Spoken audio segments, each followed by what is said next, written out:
Parents go through lots of stages of life.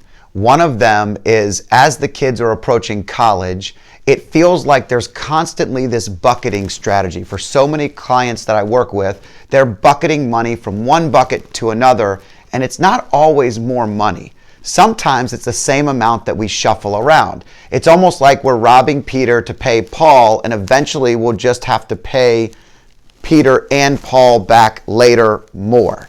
And we hope we actually have enough money for that, right? And so most people at this stage of the game, there's travel soccer, travel baseball, gymnastics, you name it, it's a lot. And what happens is you're constantly making these decisions as to, is it the right thing? If I don't do this, am I setting them up for failure? If all their friends are doing this, how are we going to be able to not do this? And it forces parents into a really uncomfortable scenario.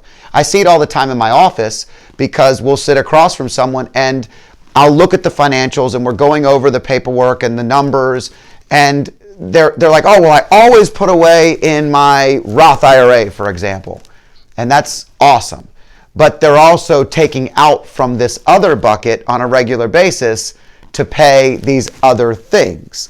You know, listen, I'm gonna humbly tell you, this is one of the hardest subjects in the world because, you know, in my life, the more I've had to give, the harder it is to say no to our families, right? The harder it is to say no when you don't have to say no.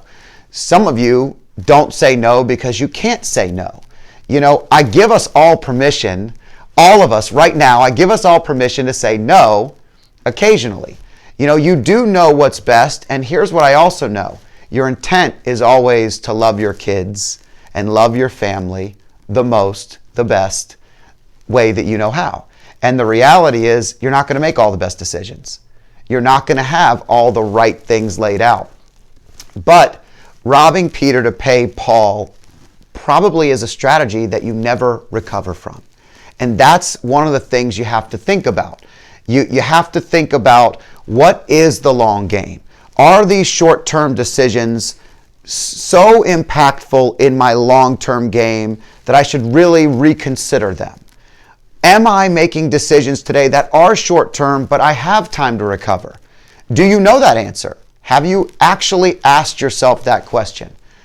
What I find is so many people aren't. And I said humbly because I can tell you that many a times I have changed my mind in my life.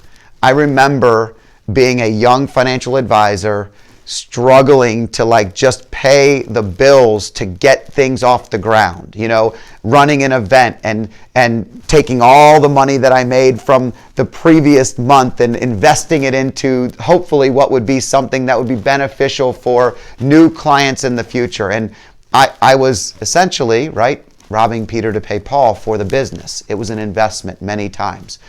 But I remember telling myself, clients, friends, I'll never pay for college because, you know, I went through and got loans and I did this and I did that and that was my experience. And then I learned that my experience is the only experience I really knew. And you spend a lifetime learning from lots of different people. And because occasionally my children actually watch this video or these videos, I'm not going to say that I'm definitely paying for college. What I will say is if we have the means to be able to do it, I think we'll probably end up helping in that capacity. And I'm being vague on purpose because they do watch them, even though they act like they don't. So the point that I'm making here is, you know, how are you analyzing those decisions? Are you getting some feedback from friends and family? Are you really struggling with the ability to say no?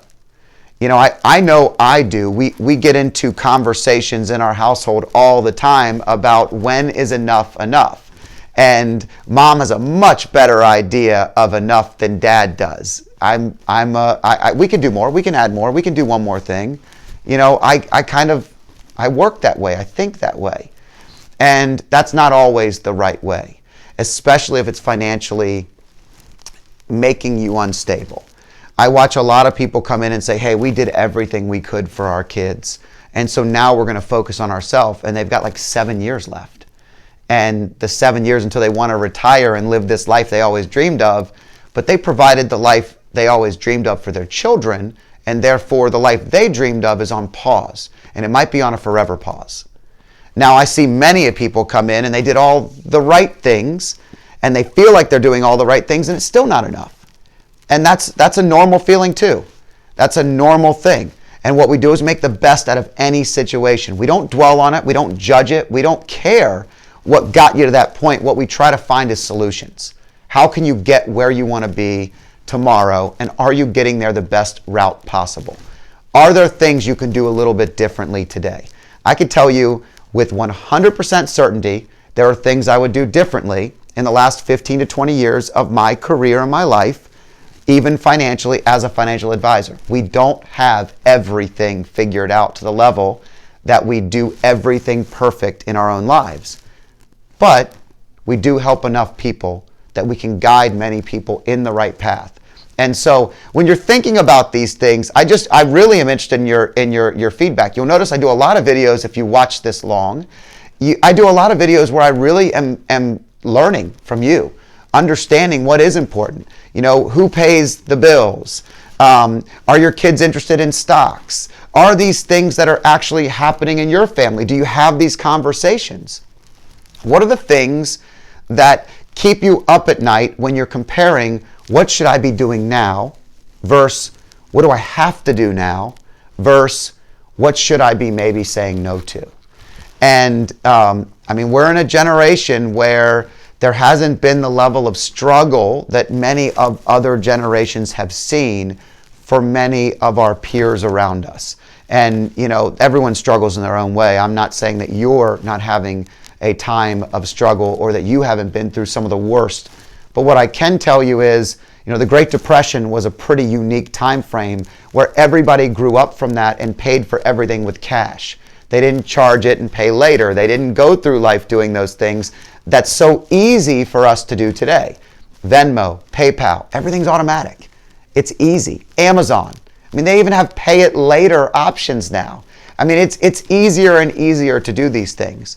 So, you know, I'm not saying don't invest in your kids' soccer. I do it every day. I just spent the weekend at a soccer tournament in a hotel with food out every day and night. Like, I get it. I'm doing the things I'm talking about. And I'm humbly coming to you saying, what are you struggling with when it comes to that? Do you ever feel like that's an issue? What are the things, what are your hard no's? What are your hard no's? What are the things you just won't do? What limits do you set for your children? If you've successfully raised children and they're out, many of you have, what are the things that you attribute to some of the most successful things that guided them in their life? Where did you enable them? Where did you entitle them? And where did you build them stronger for successful habits? What were the things you did? I'm just super interested in learning from you. I'm always interested in sharing with you some of the things that are on my brain. And today it was just really having seen in the past couple of weeks a lot of conversations with parents that are occasionally robbing Peter to pay Paul, and all with a wing and a prayer, no pun intended, that actually works out that way. And it doesn't for everybody. So the key component is, what are you doing and how are you making sure that you're setting yourself up for future success? I'm interested in your feedback, your comments. I'm Scott Danner. Thanks for joining me.